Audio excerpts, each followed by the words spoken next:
สมเด็จพระคงของหลวงปู่โตะอายุ100 ปีไทยรัฐออนไลน์ลงไว้ที่ 350,000 บาทหากราคานี้เป็นจริงรับรองได้ว่ามีเก๊แน่นอนปัจจุบันข้าพเจ้าว่าโดนไปหลายคนเป็นแน่แท้อย่าเชื่อใครง่ายๆโดยเฉพาะพ่อค้าพระคงองค์นี้ผิวเก็บเก่ามีรอยลั่นแยกแตกอ้าจุดหนึ่งที่ข้าพเจ้าให้ความสำคัญคือเศษ PM 2.5 หรือเศษผงถ่านที่เกาะบริเวณผิวพระเกิดจากบริเวณวัดมีโรงถ่านมีโรงเผาถ่าน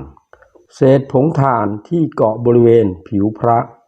มักจะมีเสมอ